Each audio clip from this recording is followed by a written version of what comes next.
Hello and welcome to Star Citizen Sunday with me, Ryan, aka Sifu Messiah. This is a weekly show which covers everything from the world of Star Citizen over the past week. Links can be found in the description for anything we discussed during the show, so let's get on with it. So this week we have the usual two. We see the Retaliator reintroduced trailer, which is probably showing now, plus we take a close look at the new damage states design, and obviously we give away the Aurora.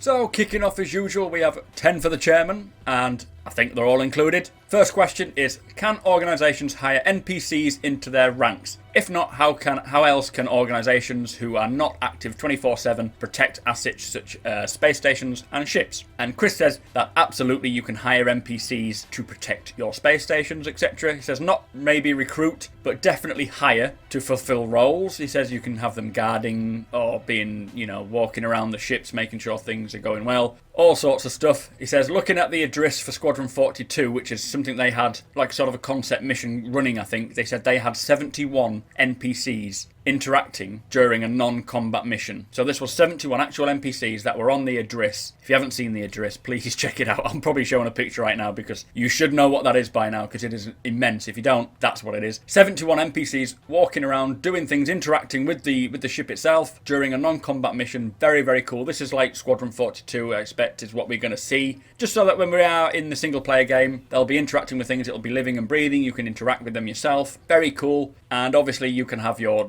normal friends on board, plus as many NPCs needed to help for security and so forth. Anyway, question after that was, will we see Vandal using different loadouts and equipment? And Chris Roberts says yes. Some will have stealth, some will have bombers, some fighters, etc, etc. Plenty of variety, he says. He did say, again, that Squadron 42 is literally a AAA title standalone game in itself.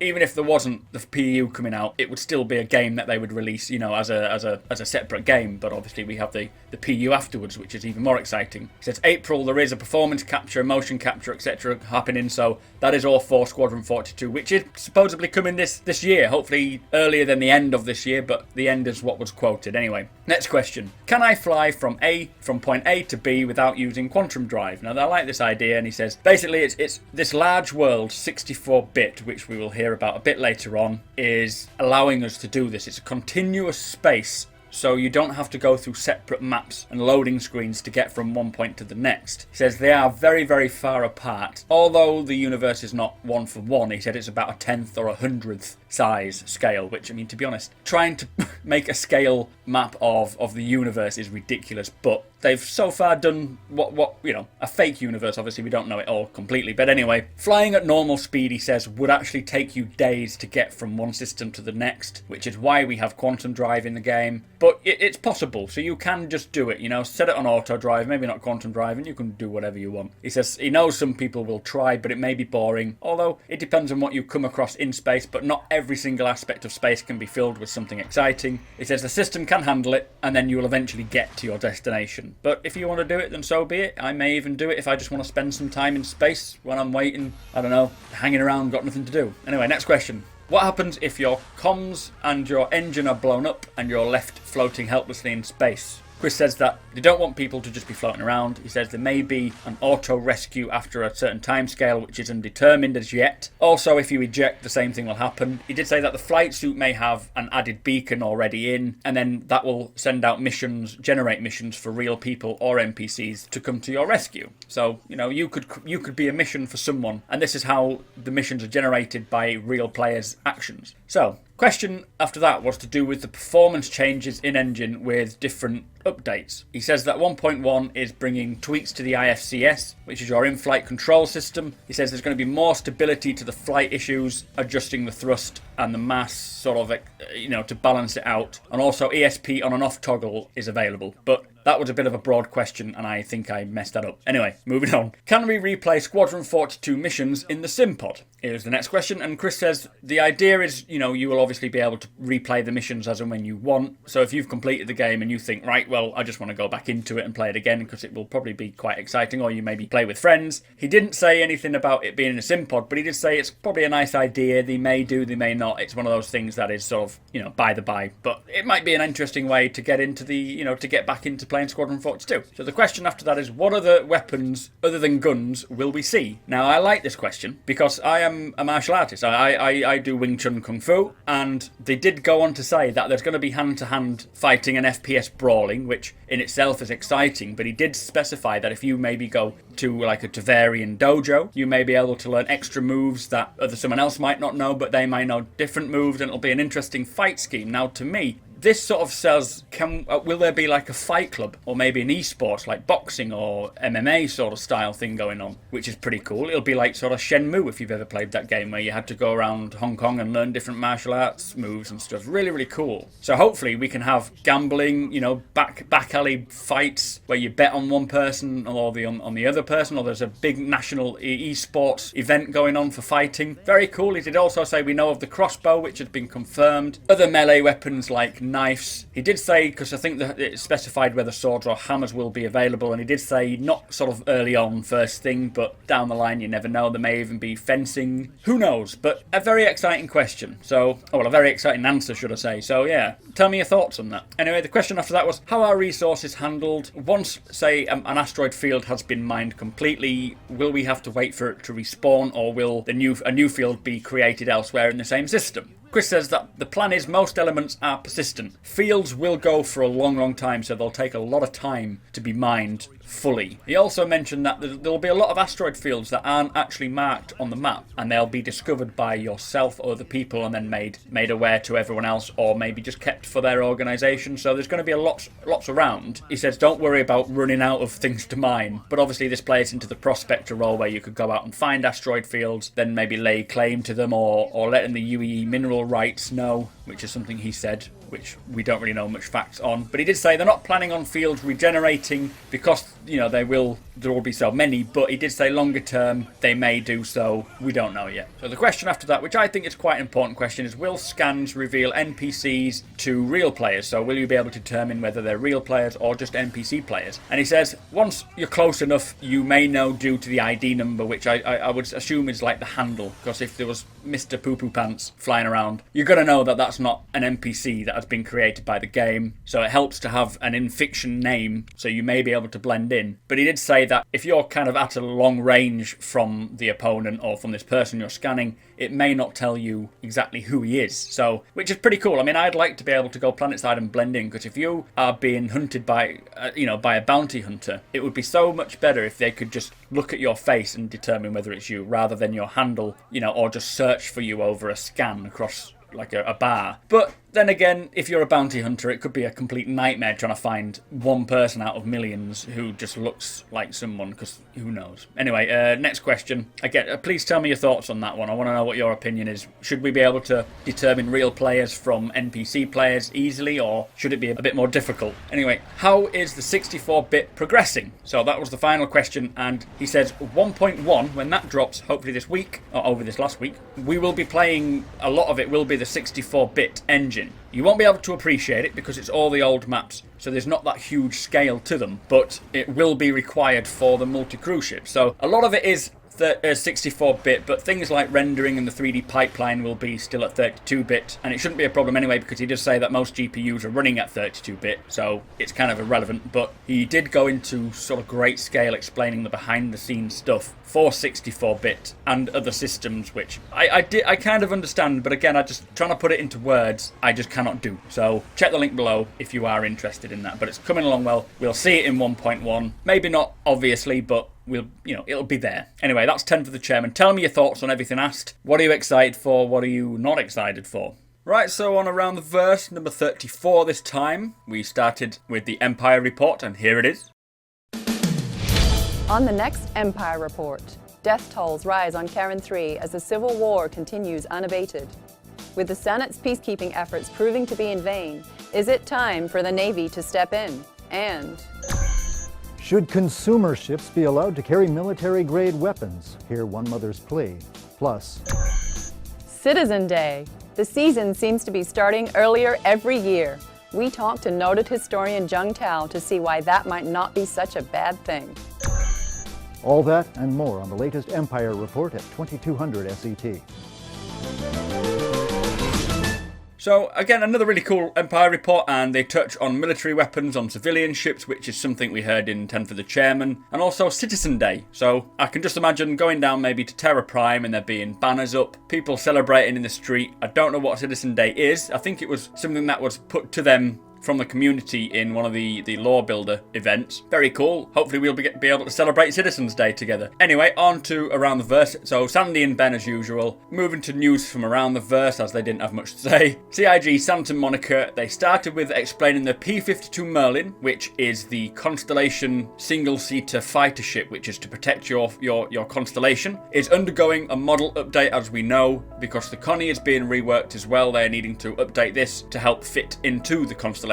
Not only that, but they designed the P-52 Merlin before all the internal components had been properly developed and designed in themselves. So they need to make sure they can fit all these components like shields, thrusters, and all these sort of things all onto the ship. Also, they're improving the look and also how it will dock with the constellation, because we are still to see how that will happen. So they're also standardizing the weapon mounts, and this is very important, they say, because there's currently about 11 sizes of weapons, and all of them will be specific to a certain size mount, so they all have to really match with each mount for uniformity, basically. It'll be a lot easier for designers to develop and for players to tell what fits where as well, and also it just makes the development so much quicker as well, so that's really, really good. Anything to make this game come out quicker is obviously a good thing. So the last thing they picked up on was the Vanguard, which is formerly the Bulldog. It is now in concept stage, which is the 3D modelling. It is a unique role. As we know, it's a long-range deep space fighter, and they said they had fun coming up with ideas on how it would work. It would be the first to fight, maybe. Would it break their line?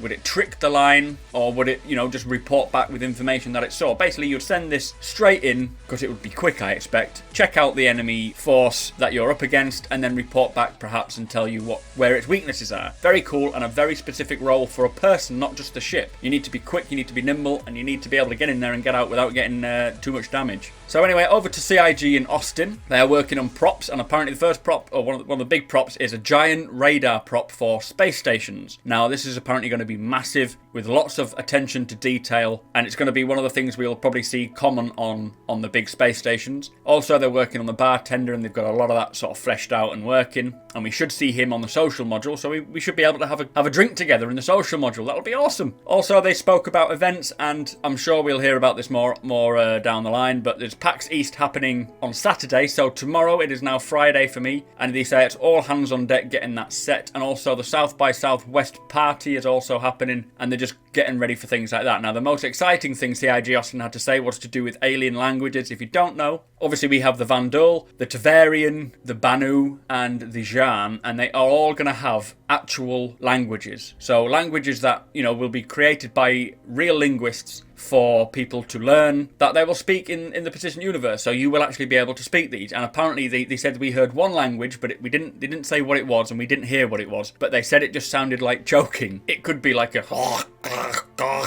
Anyway, that's my idea. So anyway, moving over to Foundry 42. Now, the chap here spoke. It was one man who is like a tool creator for Star Citizen, and he has created something called the Data Forge. Now, this is where it contains all the game's data.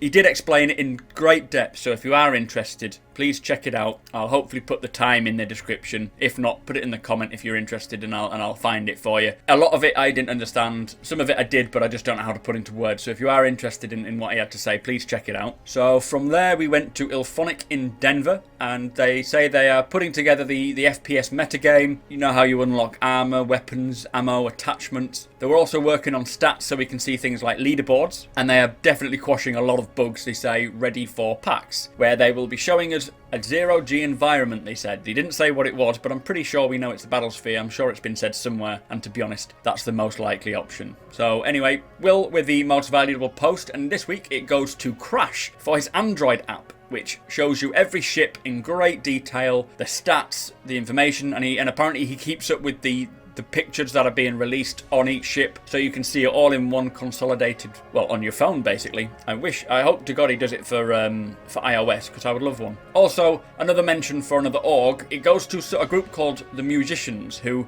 they are actual musicians, and they're coming up with music for Star Citizen, the sort of unofficial soundtrack, I suppose. So it'll be, if you are a musician, if you play guitar, drums, triangle, God knows, get involved and see if you can be part of the soundtrack. That would be amazing. I might even jump in there. I play guitar, so who knows? You may hear me playing something crap in the background. So from the most valuable post, we went to see James Pugh, who was interviewing Justin Binford, who is the QA manager. Please check that out if you're interested. And after the interview, we went to Sandy and Zane, who was in some form of Breaking Bad style montage where they were making juice. Now, it was well done, it was interesting, but to be honest, the intro lasted about 2 minutes and it had no real relevance to flight school whatsoever. Once they got that out of the way, the flight school this week was with Zane, who was showing Sandy the secrets to target scanning and targeting your enemies. So if you want to learn, or you've been following these flight schools, you know, to get some insider knowledge, I'll put the link below for around the verse. It was around the 45 minutes. Check it out. Don't start at 24 minutes, otherwise you're going to have to sit through the whole juice making thing. So back to Sandy and Ben, and they kept us updated on some things. They are working hard on Arena Commander 1.1, which they said will be out soon, and I know as of now the Public Test Universe is hosting this 1.1, so if you want to try it out, get in there. I think with 1.1, the Retaliator comes out, am I right? If so, well, hopefully if it comes out this week, before Sunday, you'll get to see a review of it, but I'm going to definitely review that as soon as I can, so please stay tuned if you're interested in seeing the Retaliator. But anyway, they mentioned that they are working hard on the brochure for 1.1, some new ships, they didn't specify there, and also, you know, we know the REC credit, or the rental equipment credits, will be coming to 1.1, which will make it a really fun, enjoyable game, I reckon. Anyway, they also mentioned that Saturday is PAX East, which is tomorrow for me, yesterday for you. There is not going to be a live stream on it, so it's a bit late now, but try not to hang around for it. They said they'll put a video up on Monday in regards to the live stream, to PAX East, and on Saturday night, whatever comes available after it's been presented, they will hopefully put up some videos, you know, after Chris has presented what he's presenting. There's also going to be a design piece on damage, there's going to be a monthly report, there's going to be a weapon mount design post, and also a damage system report based around the Gladius from Foundry 42 as well. So I may have my work cut out for me if it drops this weekend before Sunday, but if I don't get it this week, it'll be on next week, so I do apologise, but I'm unfortunately working a full day tomorrow, so I can't do anything about it. But anyway, the sneak peek, I have really no idea what this could be. It looks like some sort of watch projector, maybe, where it shows you a hologram like Cortana from Halo. It does say on it, caution, remove the heavy plates before working on the internal parts, and it also has a red, green and blue projector. So I have no idea what this actually is. It could be anything. It could be a mechanic for an engineer, God knows. Anyway, tell me what you think about that. Tell me what your thoughts are on anything we've covered. I want to know. So, with February firmly out of the way, there was a new monthly report, and starting at CIG Santa Monica, on the engineering department, they were primarily focused on bug fixing and refining the systems for the upcoming releases. The item port system was completed, which allows them to layer items onto other items of clothing and equipment, which will be included in 1.1.0, which has now got the little O at the end. New damage tech will be implemented, which debuts on the Gladius, and basically if it's shot, the impact area would curve to the edges, bend, creating a realistic looking impact and penetration, and we actually see, if I haven't shown it already, the design document on damage. So on the design area for CIG Santa Monica, they are working with the QA, forum feedback as well, and balancing all the ships' health, weapons and items. They are working at getting new ships set up for the hangar in flight, and they are busy with the ship pipeline defining specs for new ships to be created. On the art side of CIG, they are working on variations of body armor for the UEE military type, the civilians and the outlaw or pirate types. So over to CIG Austin. In the PU team, the art is polishing characters for the upcoming FPS social module. They're defining the look and the feel of the NPCs in Terra. They're working on the art direction for the three landing zones we know of. We've got Terra, we've got Artcore, and we've got Nyx, and apparently they all look extremely different. Hundreds of props are being designed, and pretty soon they say NPCs will be able to sit at chairs, drink from mugs, move crates, admire sculptures, play shuffleboard, which shuffleboard, that may have been one of the lore builder games that we may be able to play, a bit like sort of playing card games, and also they'll be able to mop a floor, which is very cool. And also every prop requires an animation, so they're working hard on that, and I expect that'll go over to the mocap. So on the design front for CIG Austin, they've made major strides in solidifying the design for how mining will work in the PU, view, and I can't wait to see that in actual action. Setting up the NPC activities for the social module, fleshing out the shopping experience for Cubby Blast and Astro Armada, which are two of the shops that we will see. They've been making major updates to the thruster calculator for the ships, and major progress back from the linguists developing the alien languages, and they are planning on running the first draft of the Vandal language by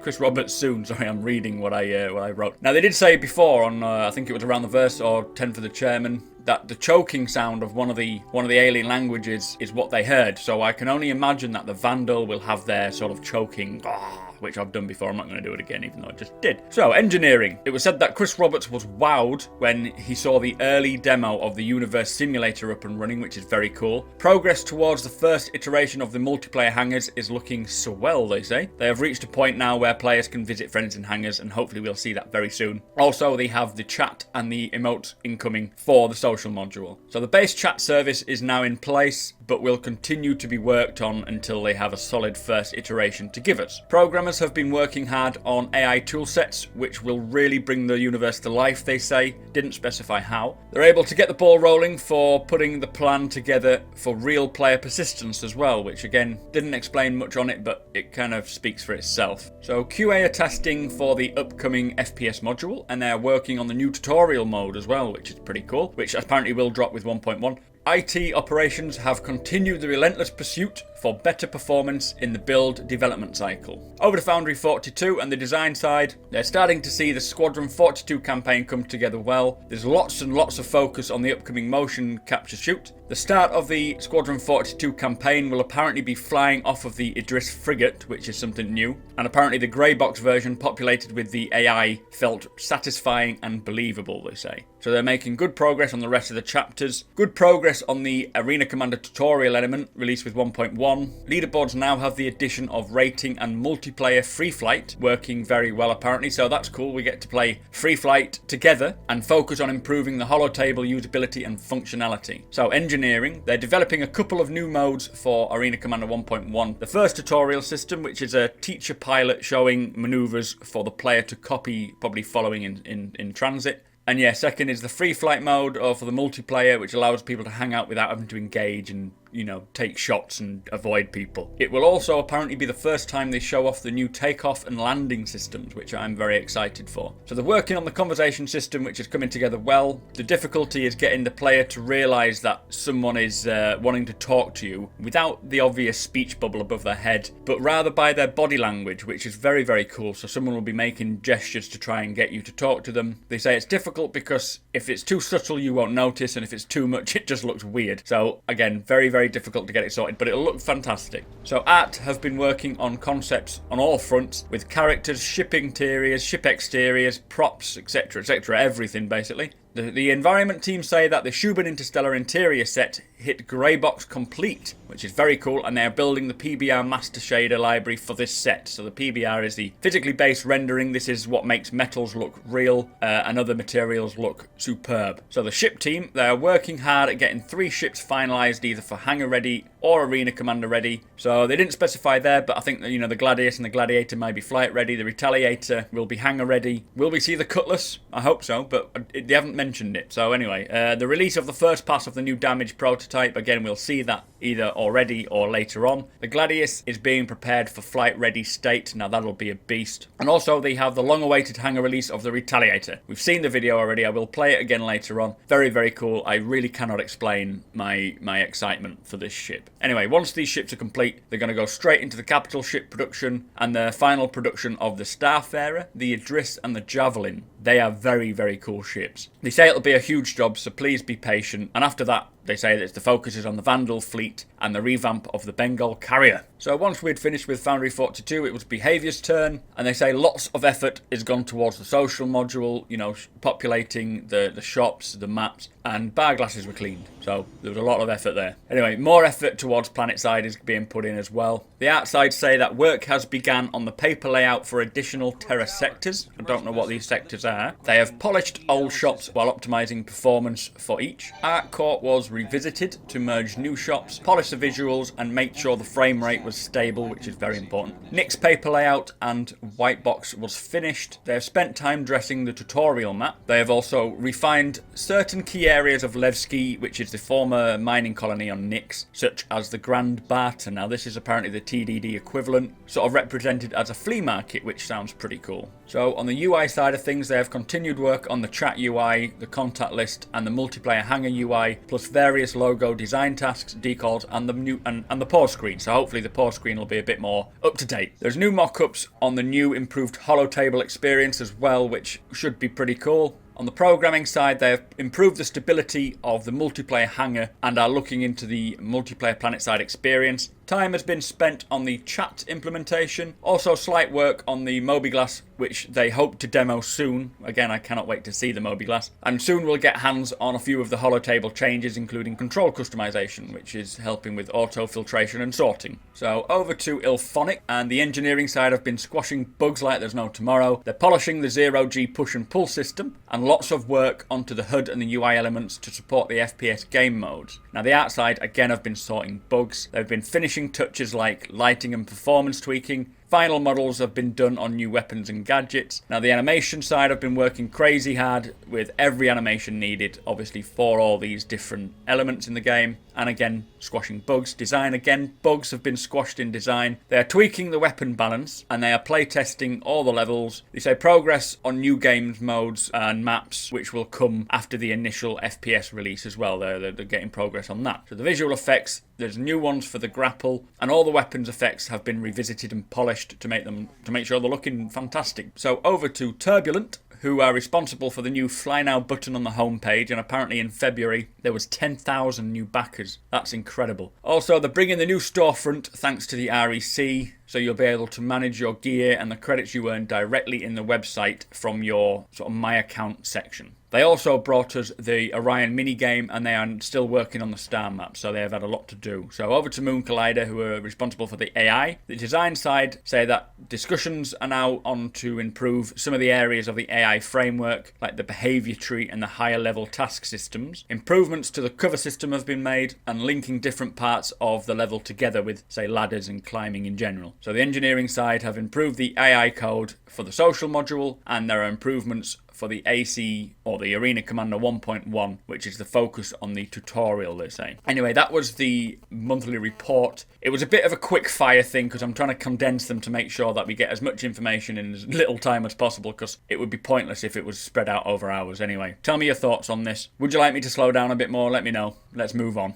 So, released on Saturday night after the PAX East event, we saw a design document focusing on the damage states, as during the event they saw the damage effects on the Gladius. I'll show some images and the video they put up of all the damage states while I am talking about this. So they felt that they could really better represent the specific location and type of damage inflicted, whether it be projectile, energy, explosion, or scratching from a dodgy landing. So this is pretty cool, and the way it'll work is sort of like when you get out of your car and you've taken a hit or you've scratched it, you'll get out and you'll have a look at it and you'll think, shit. So it's going to be the same thing for your ship. It's going to be that detailed that if you get out of your, you try and land and you accidentally scrape one side as you're coming down, you'll get out, you'll have a look, and you'll see the scratches and the effects that you've caused. Also, the weapons that are used against you, you'll be able to tell what was used against you due to the damage you've taken. So the reason why they did this is they not only did they want to improve the artist's time taken to create each damage state, which, when you look at the size of some of these ships, it's alright on an Aurora, but when you get to things like the Javelin, which is 300 meters in length, it'll take so much time to create damage states for each section. Also, the hefty memory cost which comes with all these, which is about 4 times less with this new tech. So what they do is they wrap the entire ship with an extra set of textures which record the impact and use shaders to dynamically add the dents and the burns in precisely hit locations, which is something we've never seen in a game before. And they say that damage is modelled more accurately using 4 different quantities. The first one is temperature, which is the current temperature temperature of the hull. The second is burn, which is the maximum temperature the hull has been burnt with. The third is thickness, which is how much of the hull remains paint off first and then obviously underlying metal. And then deformation, which is how much physical force the hull has taken to bend and distort it. So using these 4 values, they can make the hull glow with heat, make paint burn and bubble, peel paint off to expose metal, they can dent and deform the surface, and even cut holes through the hull to expose internal wiring and mechanics. Now this is very, very in-depth, and as you can probably see from the video, it is incredible the amount of detail they've gone to here. It says that each weapon will leave a unique impact thanks to these 4 different quantities. Lasers will cause the hull to light up for several seconds, leaving burnt paint and exposed metal. Powerful ballistics might tear a hole straight through the hull. They say that they are just scratching, probably a pun intended there, just scratching the surface. They plan to upgrade the weapons, the ammo code, to expose more unique, physically realistic damage behaviours. So they trialled this on the Gladius for 1.1. It uses 4 times less memory as the other ships do, which has been said, which is incredible and will really help performance for us. It'll make better performance all round. So they say the next step is to have particle effects created, simulated and rendered entirely on the GPU, the graphics card. They say they can spawn 10 to 100 times more particles on the GPU than they can on the CPU for the same cost. They say it also ties in perfectly with the precise damage taken, so as the hull burns you'll get glowing embers falling off. Physical damage, you'll see shards of metal flying off, and then when there's large sections of your ship blown off, space will be littered with debris. Now they say they are optimizing this using the DirectX 11 to ensure it still runs fast when there are 20 fighters attacking the capital ship, but DirectX 12 will be coming out pretty soon, maybe not soon, but hopefully sometime this year, if not early next. I hope they utilize that if they can. I don't know if you can still do it after the game has been released. I think you can, can't you? Anyway, so there, Direct 12 hopefully will have more effects for it and make it even more sublime. They say for the future they are adding more effects under the skin as gaping holes are revealed, for example sparks on damaged equipment. They say they're working on lighting and particle setups which are being prototyped to take the ship interiors through sort of healthy, damaged, critical and flatline, which will then inform yourself during battle. They say the big question is about hull breaches and how to portray critical damage in the vacuum of space. Plus, they say for the future they want optimization in all areas to allow more and more players to be on board simultaneously. So this, very, very cool, very brief. There wasn't a big article on it, but when you see the pictures, you see the video, this is really, really incredible stuff. This is much better than I ever imagined things to be. They are really creating new tech and pushing the boundaries of game development. All these games that are being released these days, like now, they're just nothing compared to what this is going to be. So tell me your thoughts on this. How excited are you for all this? So, also this week there was a note from the chairman to do with a Kickstarter campaign for a game called Underworld Ascendant. It's a new game from one of Chris Roberts' friends, so check the link below if you want to find out more. In the Meet the Devs this week, we met the whole community team, which consists of James Pugh, Chelsea Day, Alexis Rittle, William Lewis, Thomas Hennessy, Jenna Ivana, Ben Lesnick and Sandy Gardner, all people we are very familiar with. Check that out if you're interested. There is a new Terra Gazette post which is titled UEE tied to Goldfinch, and the Goldfinch project was the